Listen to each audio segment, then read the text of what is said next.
Bismillahirrahmanirrahim. Assalamualaikum warahmatullahi wabarakatuh. Bapak dosen yang kami hormati dan juga rekan-rekan semuanya, perkenalkan saya Muhammad Fathul Hajri. Di sini kami akan mempresentasikan hasil dari makalah kami yang berjudul Rekrutmen Proses, Langkah Penarikan SDM, dan juga serta teknik penarikan SDM. Di sini ada beberapa hal yang nanti akan kita bahas. Yang pertama yaitu EEO, yaitu Equal Employment Opportunity. Yang kedua, recruitment process. Yang ketiga, internal dan external recruiting.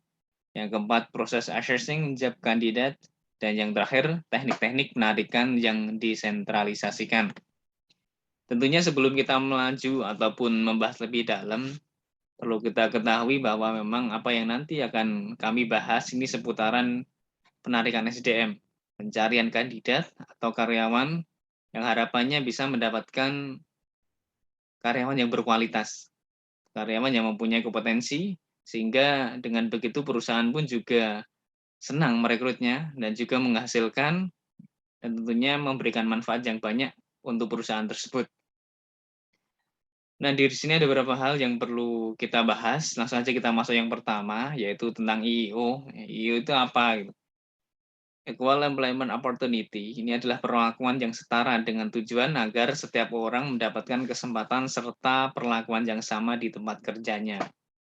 Jadi bisa dibilang ini adalah sebuah penghapusan semacam diskriminasi antara sesama karyawan, kandidat maupun antara sesama orang. Sehingga dengan seperti itu, mindset orang akan berpikir bahwa mereka mempunyai hak yang sama. Mereka memiliki kesempatan yang sama untuk bekerja, untuk masuk dalam sebuah perusahaan. Sehingga dengan seperti itu, lahirlah sebuah motivasi, lahirlah sebuah semangat untuk mengikuti maupun untuk mendapatkan sebuah pekerjaan yang layak. Di Indonesia sendiri, hal tersebut diatur dalam Undang-Undang Ketenagakerjaan yang pada kali ini diarahkan pada Undang-Undang Nomor 13 Tahun 2003 Pasal 5 dan 6 yang berpusat pada persamaan hak dan pelepasan pemisahan di tempat kerja. Ini sebagai awal yaitu tentang EEO. Terus apa manfaat dari EEO itu sendiri? Di sini ada beberapa hal atau ada 4 manfaat dari EEO ini. Yang pertama, mendorong produktivitas. Kenapa bisa mendorong produktivitas? Karena memang pemilihan karyawan yang ditunjuk berdasarkan keahlian dan kualitas individu dapat membuat sebuah perusahaan memperoleh karyawan tangguh yang dibutuhkan perusahaan sehingga bisa menambah produktivitas. Itu yang pertama. Yang kedua, yaitu alternatif tenaga kerja yang lebih banyak. Kenapa bisa seperti itu? Karena kita bisa berpikir bahwa perusahaan punya pilihan yang banyak di pasar kerja, tanpa harus berpedoman oleh orientasi seksual serta perbedaan etnis, sehingga peluang untuk mendapatkan karyawan yang berkompeten juga lebih besar. Ini alternatif tenaga kerja yang lebih banyak. Semakin banyak pilihan, semakin banyak juga kompetensi yang bisa dihasilkan. Selanjutnya yaitu meningkatkan loyalitas karyawan. Persamaan gaji, karir yang terbuka, dan juga memiliki peluang yang sama merupakan contoh menjadikan karyawan enggan untuk meninggalkan tempat kerjanya. Ini ketika seperti itu, dia sudah ada kenyamanan, memang karyawan ataupun orang yang bekerja di situ tentunya enggan untuk meninggalkan perusahaan tersebut. Yang terakhir, manfaat dari EO yang kami bahas yaitu membantu perusahaan lebih efisien. Maksudnya di sini adalah memiliki karyawan yang loyal serta kompetensi yang baik tentu dapat meminimalisir pengeluaran yang sia-sia. Sehingga dengan seperti itu bisa di-manage sebaik mungkin keuangan-keuangan kita karena memang dengan yang kita sebutkan tadi, kompetensi yang mumpuni tentunya tidak perlu ataupun kita bisa meminimalisir dari keuangan perusahaan kita. Nah, selanjutnya kita bahas masalah tahapan rekrutmen ya, ataupun rekrutmen proses. Di sini ada beberapa alur tahapan bagaimana kita bisa mendapatkan sebuah karyawan ataupun kandidat yang nanti harapannya bisa memiliki kualitas dan juga potensi. Yang pertama, menganalisis kebutuhan posisi. Ini perlu juga. Perusahaan hendaknya memutuskan sebelumnya apa yang diperlukan dalam pendaftaran karyawan baru. Porsi pekerjaan yang bertambah banyak dapat menurunkan kinerja karyawan lama jika tidak segera diberikan pembantu. Atau bisa jadi adanya cabang perusahaan yang baru serta perpindahan karyawan. Dengan seperti itu, kita bisa memetakan. Oh, saatnya perusahaan kita membutuhkan karyawan baru. Yang kedua adalah merencanakan proses rekrutmen. Langkah perekrutan berikutnya yaitu perusahaan bisa memberikan gambaran posisi yang dibutuhkan. Dimulai dengan menulis gambaran pekerjaan, kualifikasi, serta pengalaman apa yang dibutuhkan. Itu bisa ya kita rencanakan dengan sebaik-baiknya. Selanjutnya, kita memasang lowongan. Ya, tim HRD bisa semacam memberikan pengumuman ke internal karyawan terkait dengan lowongan kerja yang baru buat memperoleh lowongan kerja dari posisi yang kosong. Setelah itu, mencari partner media untuk mengumumkan informasi yang mempunyai segmen pasar pembaca yang cocok sesuai dengan kebutuhan industri. Memproses lamaran kerja dan melakukan wawancara. Ini pasang lowongan. Nah, setelah itu yaitu memproses lamaran kerja dan juga wawancara. Konsep iklan pekerjaan yang efisien tentunya mempermudah lamaran pekerjaan akan datang. Tim pengembangan SDM harus sudah mempersiapkan kriteria pilihan agar mempermudah bila pelamar sangat banyak.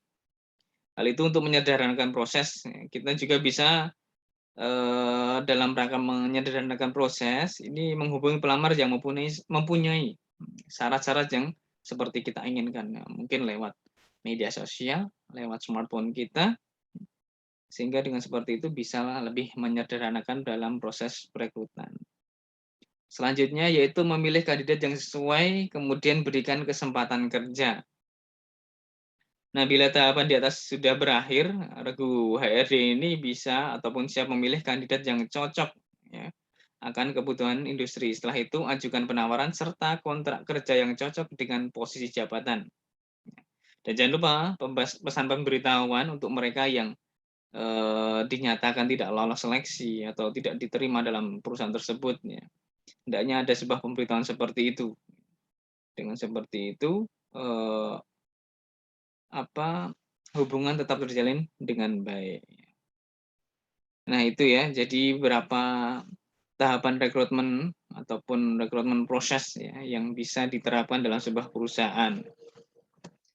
Nah, selanjutnya rekrutmen ini bisa berasal dari dalam atau juga bisa berasal dari luar.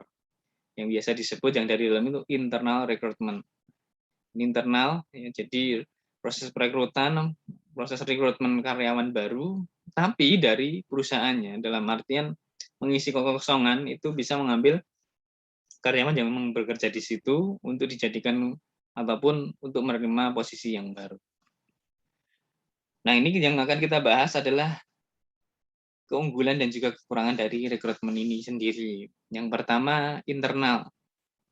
Internal ini mempunyai beberapa keunggulan. Yang pertama, menghemat biaya serta waktu.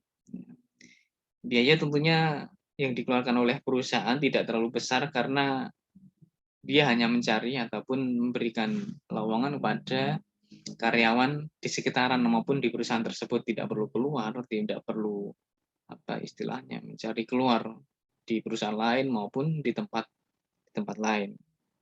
Selanjutnya, yang tak kalah penting juga ataupun keunggulan yang dimiliki yaitu karyawan sudah terbiasa dengan budaya perusahaan. Karena memang sudah karyawan lama, sudah pernah di situ, sudah menetap di situ, tentu tidak perlu adaptasi yang lama. Dalam artian, ya memang sudah kulturnya seperti itu, sudah bisa menyesuaikan, tinggal bagaimana dia meneruskan pekerjaan yang baru, yang posisi baru tersebut yang mungkin berbeda dengan posisi sebelumnya. Nah, dari keunggulan tentunya juga ada sebuah kekurangan. Nah, kekurangan itu apa? Munculnya posisi kosong. Seperti yang kita sebutkan, karena kita merekrut ataupun proses rekrutmen ini dari perusahaan kita sendiri, tentunya nanti ada yang ditinggalkan karena mendapatkan posisi baru.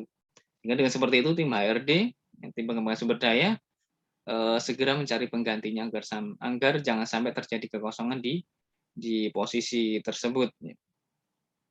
Selanjutnya ini bisa terjadi di sebuah perusahaan, yaitu memicu prasangka antar karyawan. Prasangka ini kadang juga muncul di kalangan manusia ini. Ada sebuah hal baru maupun ada sebuah keputusan baru, tentu ada prasangka-prasangka yang muncul di antara manusia ini. Ya, mungkin ada prasangka temannya diangkat ke jenjang ataupun ke level yang lebih tinggi, dan mungkin yang membuat dirinya ini merasa merasa tidak enak dan juga merasa mungkin ada sebuah tindakan yang spesial dari temannya dan lain sebagainya. Makanya dengan seperti itu bisa diantisipasi dengan cara perekrutan tersebut walaupun dari dalam tetap bersifat transparan agar tidak ada yang tertutupi dan semuanya bisa melihat. Yang terakhir kekurangan di sini yang kita sebutkan yaitu budaya kerja yang tidak berkembang.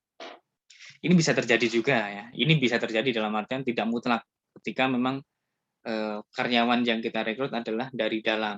Maksudnya kenapa bisa tidak berkembang? Karena mungkin dengan basic background latar belakang yang sama sehingga tidak begitu signifikan perubahan yang terjadi ataupun inovasi-inovasi yang mungkin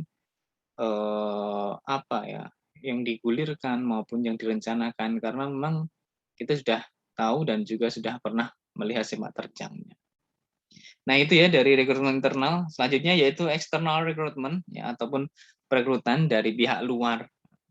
Tentunya ini juga memiliki kelebihan ataupun keunggulan dan juga kekurangan.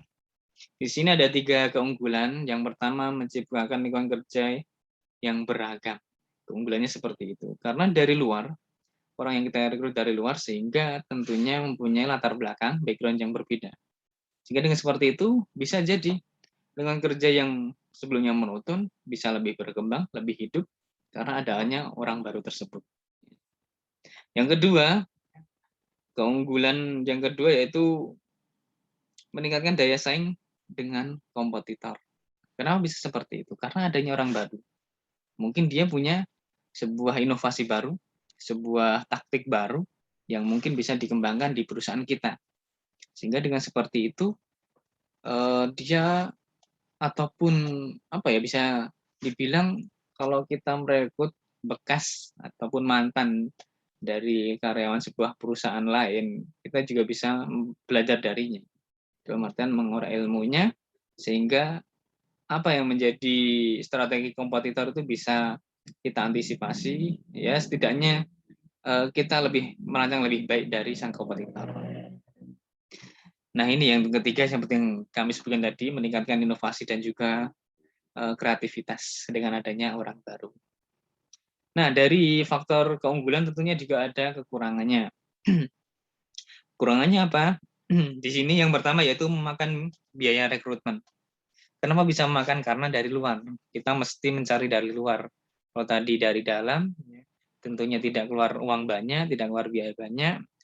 Nah, kalau dari eksternal sendiri tentunya ada sebuah anggaran biaya yang harus dipersiapkan untuk merekrut ataupun proses rekrutmen ini dari luar. Selanjutnya yaitu menyita waktu. Menyita waktu karena kita harus keluar, mungkin dari perusahaan kita, di lingkungan kita, atau bahkan sampai keluar kota dalam rangka rekrutmen karyawan yang baru ini. Berbeda dengan sebelumnya tadi, kalau hanya dari dalam perusahaan tentunya kita tidak perlu keluar jauh, tidak perlu menghabiskan waktu juga. Yang ini berdampak pada kelangsungan perusahaan. Selanjutnya karyawan baru perlu menyesuaikan diri. Nah, kalau tadi tidak perlu beradaptasi untuk karyawan lama ataupun karyawan yang sudah berada di perusahaan kita, sedangkan karyawan baru ini perlu adanya sebuah adaptasi baru, perlu adanya penyesuaian sehingga mungkin dalam awal-awal pekerjaannya dia di situ belum maksimal, masih canggung dan lain sebagainya. Begitu untuk keunggulan dan kekurangan dari rekrutmen eksternal ini. Nah, sekarang yang akan kita bahas ini adalah proses assessment, proses assessing job kandidat. Ada berapa tahap, ada berapa step yang bisa kita gulirkan dalam rangka rekrutmen, dalam rangka merekrut karyawan baru. Nah, yang pertama ini HRD menanyakan pertanyaan jebakan. Kenapa bisa seperti itu ya? Pertanyaan jebakan ini pertanyaan yang ditujukan dalam rangka melihat kejujuran dan juga wawasan dan pengalaman bagi calon karyawan. Ya, harapannya seperti itu. Kita hanya ingin kejujuran dan juga wawasannya sampai sejauh mana, begitu bisa kita buat pertanyaan-pertanyaan jebak. Yang kedua, mengajak sesama rekan HRD dalam sesi wawancara. Jadi ketika HRD mungkin merasa ragu dan lain sebagainya, mungkin bisa mengajak rekan partnernya, sehingga dengan seperti itu bisa dikorek info yang lebih dalam dan tidak terjadi adanya sebuah miskomunikasi ataupun kesalahan saat proses wawancara. Yang selanjutnya, menanyakan pada kandidat bagaimana cara menghadapi situasi yang sulit. Nah, ini penting. Karena tidak selamanya perusahaan itu berjalan mulus, berjalan sesuai dengan apa yang kita inginkan. Kadang badai, kadang ujian juga datang dalam sebuah perusahaan sehingga perlu adanya sebuah bagaimana planning yang tepat menghadapi situasi yang sulit. Nah, ini juga perlu kita tanyakan sehingga dia juga sudah ada gambaran dan lain sebagainya, kita melihat, oh bagaimana solusi yang ditawarkan. Selanjutnya, tanyakan masa depan pada kandidatnya. Kenapa masa depan? Karena memang seorang calon karyawan yang revolusioner, yang berpikiran akan masa depan ini penting. Sehingga ini nanti tentunya bisa berdampak pada inovasi-inovasi yang dihasilkan maupun berbagai macam manfaat yang bisa kita terima dari adanya dia di perusahaan kita. Selanjutnya mencari informasi dari sumber lain. Sebelum pemutusan tentunya kita juga perlu mengorek ataupun mempertanyakan informasi dari calon kandidat kita pada sumber-sumber lain, bisa kita gunakan medsos maupun orang-orang yang mungkin mengenal dirinya, sehingga dengan seperti itu informasi juga lebih valid apa yang kita terima. Selanjutnya buatlah tahapan dalam proses wawancara kerja. Proses ini bisa dibagi menjadi beberapa tahapan seperti penilaian kemampuan, pengalaman, dan juga attitude atau sikap. Jadi tidak hanya satu kali wawancara saja, tapi bisa terbagi untuk bisa mendalami ataupun lebih mengetahui lebih dalam. Selanjutnya, tanyakan momen terbaik di tempat kerja sebelumnya. Kenapa bisa seperti itu? Karena momen terbaik sangat berarti bagi pekerja. Karena itu bisa menjadi tolak ukur kesungguhannya di perusahaan tersebut. Momen terbaik itu seperti apa? Apakah ketika dia bisa menyelesaikan pekerjaan-pekerjaan yang sulit, atau hanya sebatas ya senda gurau bersama temannya, maupun pekerjaan-pekerjaan yang kurang bermanfaat, kita bisa menilai. Nah, selanjutnya yaitu belajar dari pengalaman. Jika kandidat di perusahaan lama itu juga bisa terulang ya. Kandidat ini bisa diminta untuk menggambarkan kondisi kerja di tempat sebelumnya. Ini menjadi cara yang efektif dalam rangka menyaring kandidat karyawan baru. Sehingga dengan seperti itu kita bisa mengetahui iklim yang dirasakan ketika bekerja itu seperti apa. Selanjutnya pancing dengan pertanyaan negatif. Berikan pertanyaan negatif bisa membuka peluang para kandidat lebih terbuka memperlihatkan jati diri dan mereka serta menceritakan kemampuan mereka. Nah, ketika ada pertanyaan-pertanyaan negatif, tentunya mereka akan lebih memperkenalkan ini nih jati diri saya yang mungkin perlu dipertimbangkan untuk masuk di perusahaan tersebut. Selanjutnya, cari sebanyak mungkin informasi dari kandidat.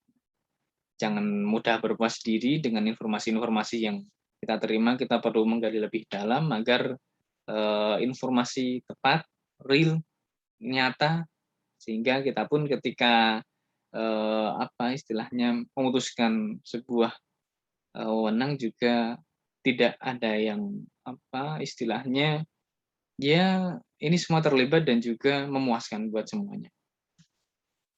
Dan yang tak kalah penting perusahaan tidak menerima kandidat yang suka mengeluh. Nah, ini mungkin sepele mengeluh, tapi kadang ini juga bisa menjadi sebuah hal yang patut menjadi perhatian sebuah perusahaan.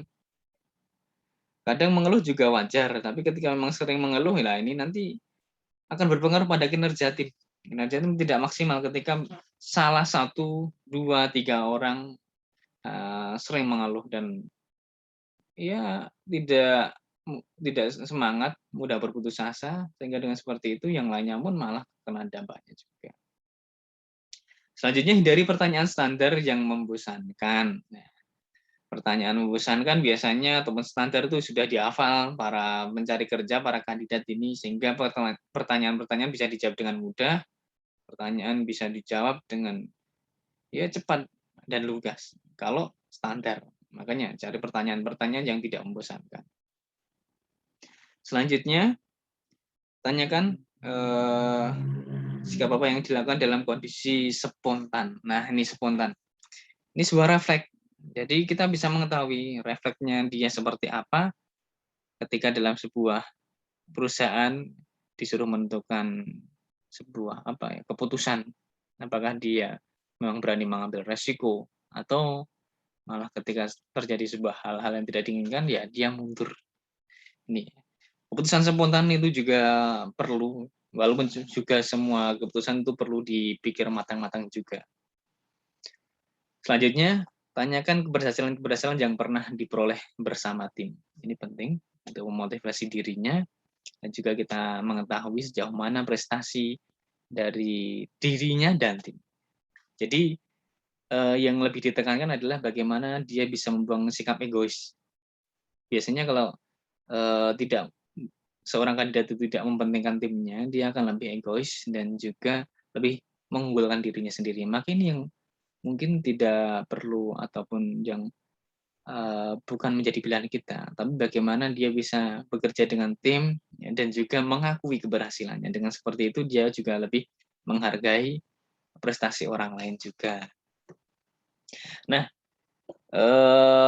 itu tadi ya yang kita bahas. Yang terakhir, mohon maaf yang kelupaan, yaitu terkait dengan teknik penarikan yang disentralisasikan.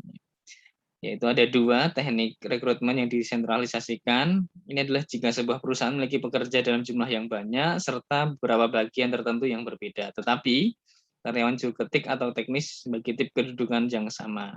Maka rekrutmen yang disentralisasikan akan lebih sering digunakan karena dipandang lebih efisien biaya.